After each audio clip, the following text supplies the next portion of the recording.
Bitcoin DeFi. How about that? All right, so we got Bitcoin here. All right, and we got this other word that seems to be incompatible. It's called DeFi. In fact, I started here a long time ago.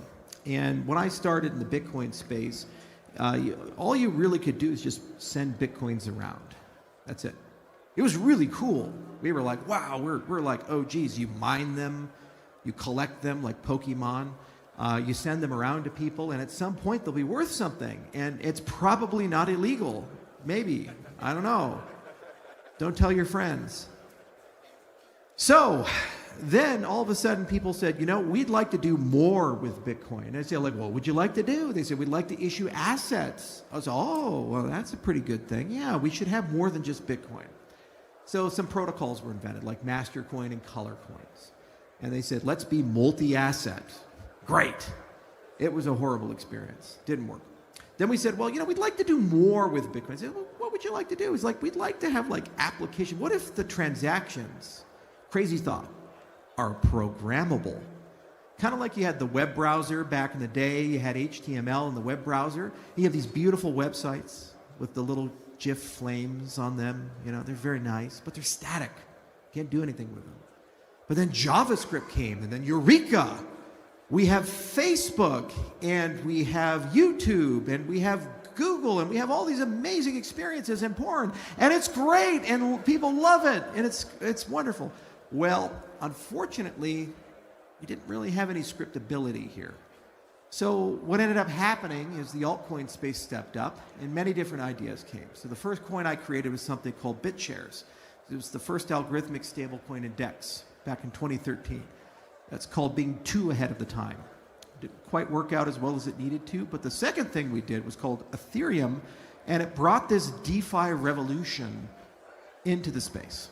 People got excited about it. They got fired up about it. Hundreds of billions of dollars of value was created. There's now over $110 billion in TVL, 190 billion in stablecoins issued, and everybody's doing something with Ethereum. Great. But what about Bitcoin? Well, a lot of us got frustrated because we thought that we would not be able to convince to change Bitcoin enough to be able to participate in Bitcoin DeFi. And a lot of us who tried to build on Bitcoin to the layer 2 space, the Mastercoins of the world, the Color Coins of the world, Lightning people of the world, they just couldn't make meaningful commercial progress for that. Then something happened. The crazy adherents, they said, we are going to stay in the game, and we're going to keep pushing and pushing and pushing and pushing. It's like that guy that calls you for the extended warranty. They kept pushing, and you know what they did? They added Taproot to Bitcoin. Pretty crazy, right? What the hell is that? Well, it's a MacGuffin that basically gives you just enough programmability that with a companion chain, either a layer 2 or another layer 1, you can actually get full DeFi capabilities. And this happened in 2021. So just because you have it doesn't mean anybody's going to use it, and just because you have it doesn't mean there's infrastructure around it. So for a while, we were really curious, you know, would the Bitcoin space actually embrace this movement? Because they had spent so long saying everything's a shitcoin, all altcoins are evil, Ethereum has no purpose, smart contracts are a scam. It's kind of not a healthy environment for that type of dialogue. But what we noticed over the last few years was that not only did the Bitcoin space start realizing that this was a good thing, they wanted to actually figure out a way to make it their thing, which is a really cool thing. Because Cardano has built within it a unique competitive advantage. Long time ago, we had to make a decision, architecturally speaking. Are we like Ethereum and a derivation from that and an improvement of that, or are we like Bitcoin, a derivation from that, an improvement of that? We had to pick. Cardano's about 70-30. 30% from that Ethereum side of the world, 70% from the Bitcoin side of the world. So we're much more like Bitcoin than we are Ethereum.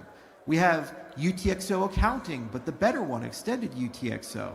we have a proof of stake protocol that was built and inspired by proof of work. In fact, we started with proof of work. The GKL 15 paper was the very first academic paper to prove that Bitcoin was provably secure. And it created a security model that we then used to prove that our version of proof of stake was secure. Our asset issuance model, remember color coins?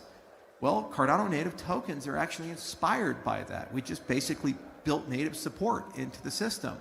So there's many extensions that come out of the Bitcoin world that we finished because we had the ability to finish.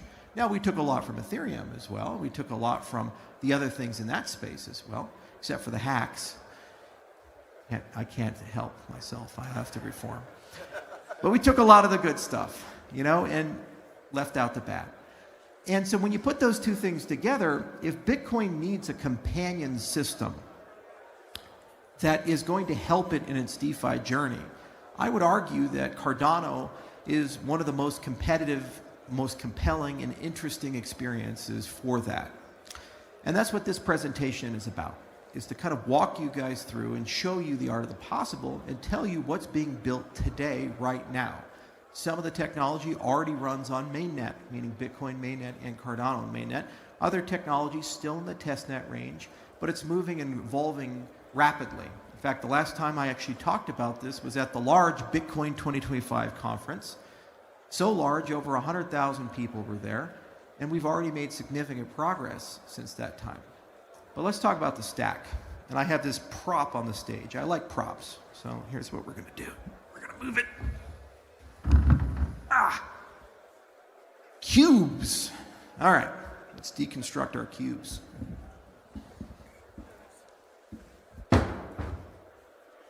For dramatic effect.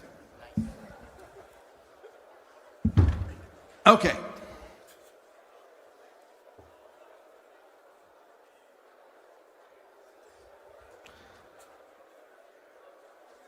So 3 cubes. This is infrastructure. It's kind of your middleware. It's your ecosystem. So this infrastructure cube, and I'll slide it back in case the monitors are making it hard to see. This is the connecting tissue between Bitcoin and other stuff. And all these cubes play by 3 rules. 3 cubes, 3 rules. Can't violate them or else Bitcoin DeFi won't work. Rule number 1, does anybody know what it is? If you talk to a Bitcoin maximalist, they're like, boy, we love the altcoin space. There's so much innovation. Those guys are great, you know. I want to invite them over for dinner.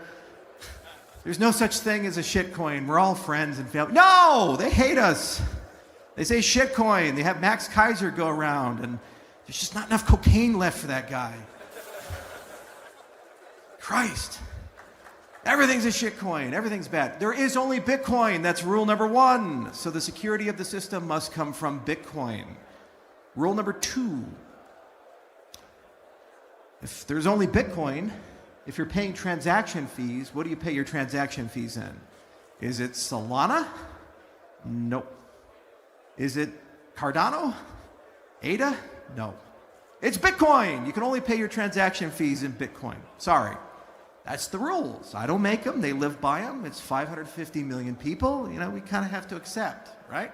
It's their country.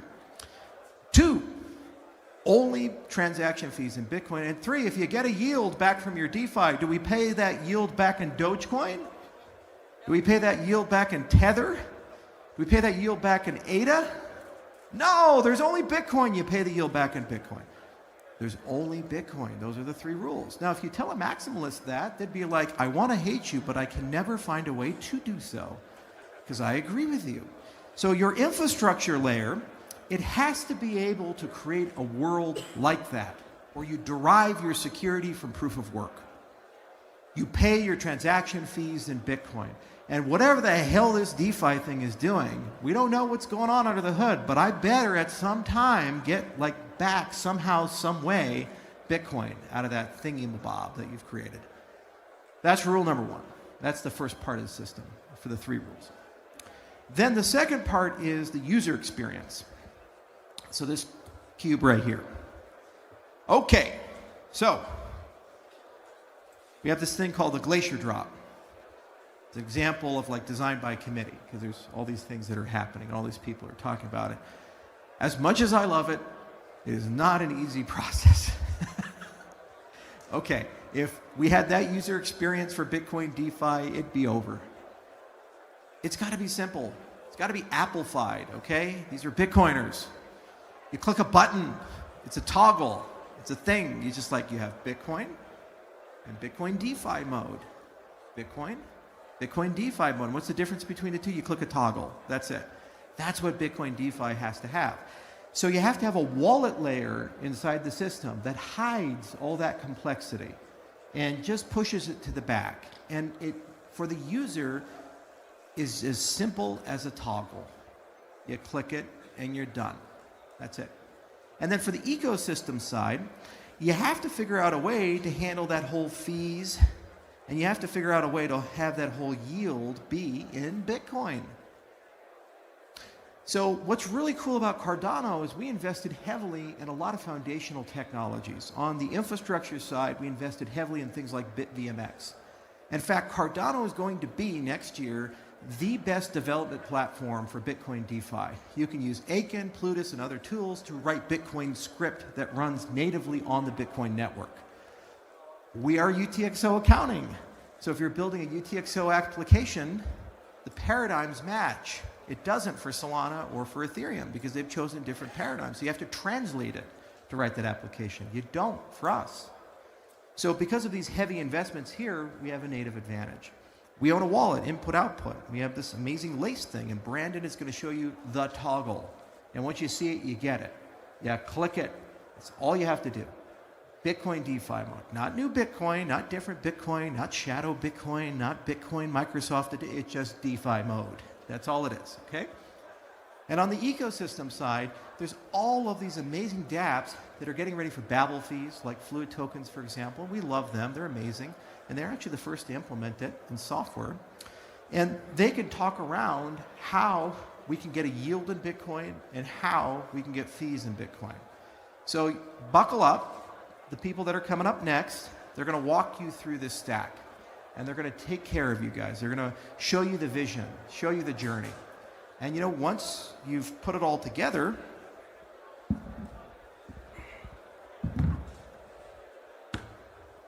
guess what you got?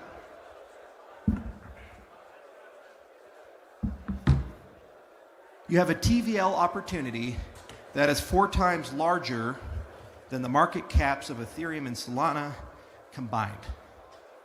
That's how big the market is. Single biggest, single most liquid market of anything in our industry, probably forever. The thing about Bitcoin is Wall Street loves it, institutions love it, governments love it, people love it. It's Bitcoin. It's not going anywhere. It's going to be here. What the DeFi part is about having the gold leave the gold mine.